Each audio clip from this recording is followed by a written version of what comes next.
Hi, my name is Brenda Rodriguez, and I'm going to be talking about military family members, specifically pets. I know for a fact that it is very hard when it comes to relocating as a military member because of the pets that you have.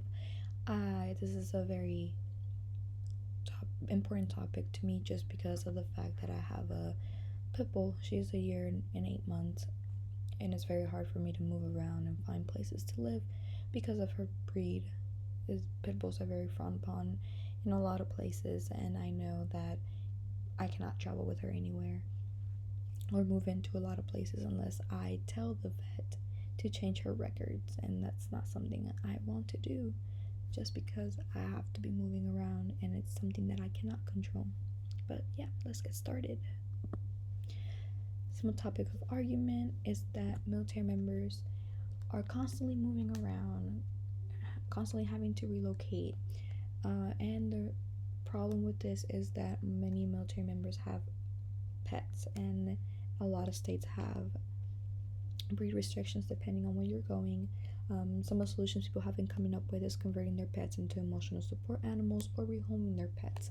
Problem with this is that a lot of the times that you are converting your pet into emotional support animal, you're saying that you or someone in your household cannot function without this pet.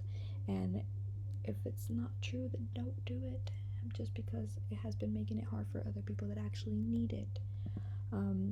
There has been a lot of restrictions on ESAs just because there has been attacks of pets not being well trained, and they have put a lot of restrictions on the ESAs, and people cannot travel with them. For example, I read an article talking about one of the restricted animals on there is a hedgehog because there was an incident with one. So even if your hedgehog is an ESA, it cannot travel with you.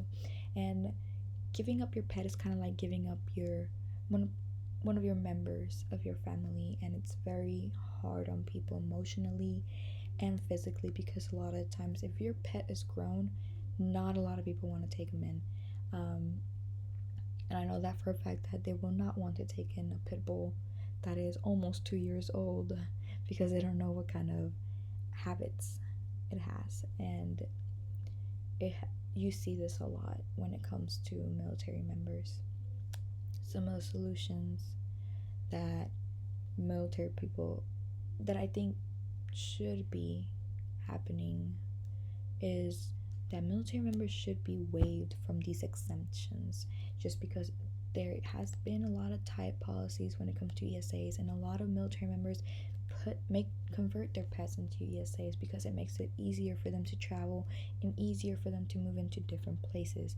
I know that we are constantly relocating from every 3 to 4 years depending on where we're going and depending how long you've been in your home station, and it can get very pricey just because if you're going overseas you have to put your pet in a quarantine, you have to get all these shots, and the military does not pay for this. You have to pay out of pocket.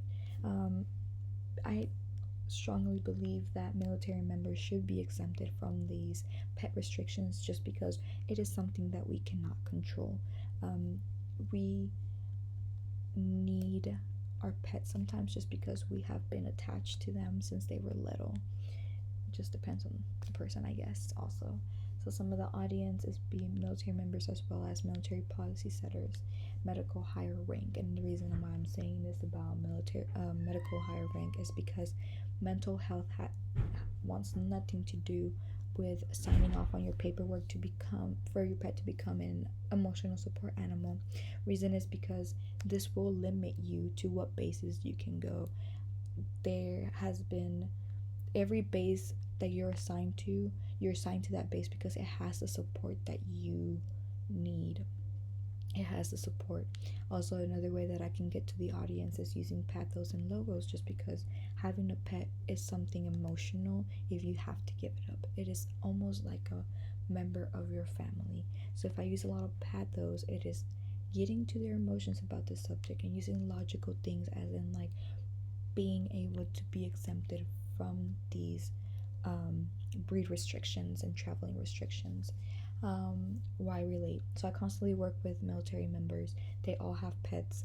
More than half of them have pit bull mix, and I think it's the craziest thing ever. But that's what's most common in pounds, or animal shelters, and they have cats, they have snakes, they have hedgehogs, they have random pets that cannot travel because of restrictions.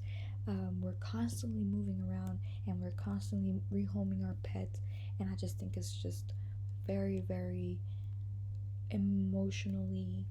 It messes with your emotions because you raised this animal since it was little, and now you have to give it up just because of something that you cannot control. Most of the audience will be military members that most likely have gone through these issues, because I know for a fact that if you're moving constantly and you have a pet, then you have to constantly be moving it with you, and sometimes you have to rehome it. So some of the styles I can approach this is the medical side, using a lot of the how animals help us mentally, because I know that when I'm with my pet, and I've heard many people say this, is that when they have a long day at work, they just want to come back home and cuddle with their pets, because their pets just brings them so much happiness and calmness, and you're constantly outside playing with them as well, and you're getting that exercise in, and it just makes you happy seeing your pet happy. And I know my dog is constantly doing crazy stuff, and I'm constantly laughing with her or of her, because she's just something else. She's crazy. So using a lot of medical articles will help me get my point across, as well as I know in the last year suicide rates in the military have spiked, and a lot of it has to do with mental health and being stressed and all the emotions that come with the work.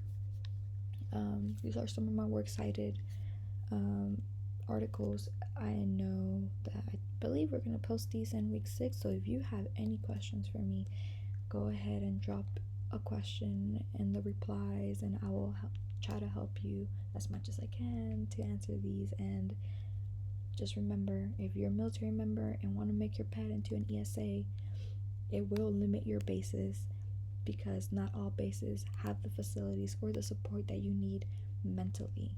So yeah, have a great day.